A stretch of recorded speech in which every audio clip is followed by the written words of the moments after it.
Hi guys, welcome back to the channel. So in today's video, we are talking about Bovaer yet again, but in this video, I'm going to give you a little bit of update and maybe clear some things.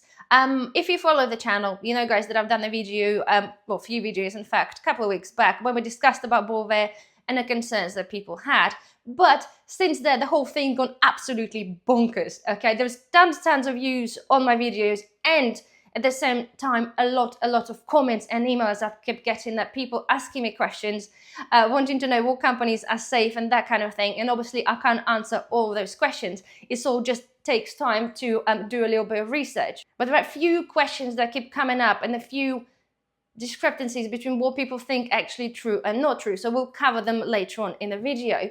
You're probably aware, guys, with the whole specific company that introduced the Bovaer feed into the 40, well in fact actually they stated initially 30 of their farms for trialing to make sure that the cows burp and fart less, all in the name of a greater good to save the climate change. But guys, we cover this and I said this time and time again, this is not in the name of climate change, this is just in the name for somebody making money. So all of those companies already came up with the responses to the public kickback, because believe this or not, this has now gone like literally international. There are people talking about it in many countries because people are not happy for the lack of the transparency. So many of the companies now revised the statements to add on more information, but they still fail to understand that to many of you, okay, or to many of us in fact, the whole idea of additives in their milk might be not such a big deal, because many of you are saying, well, you know, not a big deal, they've been feeding this, they're testing it, they're saying it's safe, that's absolutely fine. But to many of you as well is the whole principle of them fiddling with the nature. And this is what those companies seem to don't understand. They keep responding to the same things. Well, we say it's safe, you know, it's okay, it doesn't pass on to the milk, it doesn't do this, it doesn't do that. Well, okay, fine, but they still seem to be avoiding the whole ethos of fiddling with the nature and fiddling with the cows. And this is what many of us are really not happy about. But those companies do fail to bring a statement to actually say what they truly think about it, apart from saying it's really all in the name of the environment. So the concerns, guys, so far that we had, or the concerns I have been emailed and what I've seen in your comments, is the red tractor, the soil association, and organic. And oh my goodness, honestly, you just start digging, okay, the amount of information out there, it is absolutely crazy. Because some of you think the organic shouldn't allow this, red tractor certified shouldn't also allow that, and of course the soil association is meant to be also not allowing Bovaer. So guys, now let's have a look at the response from the soil association on the organic, okay? So this is one of the concerns. So they brought in a statement literally the other day. It's been brought into their attention and there's been a lot of hoo-ha. Well, yeah, it's been going on for the past like couple of months and it's only getting worse. So, Soil Association Organic Standard stipulates that all ingredients and components for the feed additive must be actively approved for use to be deemed safe and nutritionally useful for the animal, which Bovaer, it's not useful for the animal, right? It's in a benefit of, you know, greater good. So anyway, so the main component that make Bovaer is not included in the list of approved products or compounds. So as a result, Bovaer would not be permitted under the organic standards and for use in organic farming. And then they going on to they're using the main company in question. So they buy milk from many different farms and they supply both organic and non-organic milk.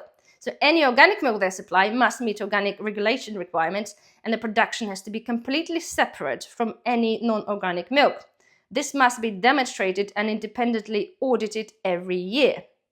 Okay, that's kind of a good response, right? And then, okay, we're looking at the red tractor, okay? Red tractor is, I believe, is the standard to say that the food is a-okay to consume, and it is, you know, to prove this kind of from UK, that kind of thing. And then a lot of the times you'll see red tractor in organic foods, not just saying it's milk or anything else, but it's quite often you see red tractor and organic. And then you dig into this and they say the red tractor approves the use of Bovaer in the farms. So Bovaer is a feed additive that reduces methane emission. It is approved for use in UK and other countries, including EU, Australia, and Canada. So because they're pointing out saying it is safe and it works, and it's been told by FSA it is okay and it doesn't have any effect on cows or milk production or meat production, the red tractors say yes, you can. So that's a little bit of pickle, isn't it? So where do you take it from there? We have one and the other, and they are somewhat a little bit contradictory. And I also find it a little bit strange that the Solar Association would just use that one company, okay, rather than every other company involved. Because to be fair, originally we've been told there are 30 companies participating, but apparently there are 40. But anyway, another concern was, guys, right, that was about the brand that begins with M, okay? So they also produced a response, okay, to a specific company, okay? So while their direct supply farmers do not use Bovaer in their feed, it is something that we are collaborating on currently with one of the other retail partners, okay? So they process milk from one of our retail partners who has a program to feed the Bovaer supplement to cows, whilst all their milk from these 40 farms, like initially we said 30, here we go, proves it there, is segregated to go into their own products at our sites. Okay, but we cannot rule out that from time to time there could be the milk and cream supplied from these farmers, which is then classified as direct milk. So, and for content there, they're telling you is 40 farms out of 1,000. But the whole point that they're still telling you that yes, technically they are separated and they go in their own little, our own little containers of their own little products. But they're telling you then from time to time that milk from one of those 40 farms could be in the different products. And this is where, guys, the initial list that we're trying to compile now, the one I've done a video last week or 2 weeks ago, is, like I said to you, okay, if you look at the GB code and the numbers, that will indicate to you, if you compare this, say if you got your cheese, have a look at the little oval thing in the back, find that number, and then find this on the list, and that will tell you which farm it is. Because apparently the product packaging, be it on the same cheese, could be the same, but the little code will change depending where the milk is coming from. So this way, by monitoring this, we can make some educated choices. So there we are, right? It's kind of, hopefully it's answered a little bit of your questions, because I keep seeing loads and loads of messages down below of people like sort of saying the same thing, but people don't always get to answer, unfortunately. After like 1,000+ comments, people don't get to read all of them. So hopefully that kind of gives you the basic of understanding. Then it doesn't really answer a question, to be fair, apart from if the company said that obviously they can't guarantee the mixture, then to be fair, can they all? So I don't really think so. But there we are, guys. You make of it what you want. I said I put the screenshot down there and the link for you to have a read and make your own mind up. So here we are. I do hope, guys, you find this a little bit helpful. But at the same time as well, I just wanted to hopefully you guys wanted to say, hopefully you're enjoying the back to basics little videos. I know not all of you watching this because maybe not up your street, but the whole idea, guys, I've created the list of videos which I keep putting out as often as I can, is for us to really try to literally come back to basics. And I'm covering, every time I'm doing this video, I'm sort of saying the amount of nasties of things or additives that are in certain foods.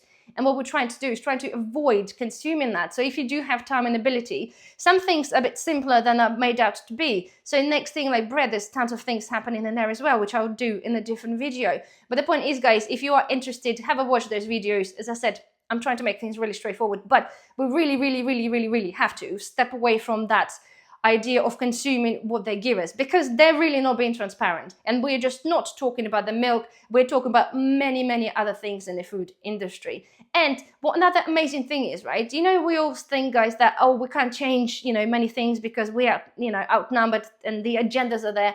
Totally understanding, but just have a look, right? The power of people, it's now international. The whole idea is international. Point is, I'm for transparency, okay? And I want to know, and we need to be told. So there we are, guys. I'm going to start chatting now. Please don't forget, thumbs up, subscribe to the channel if you are not a subscriber, and I shall see you in the next video. Bye-bye.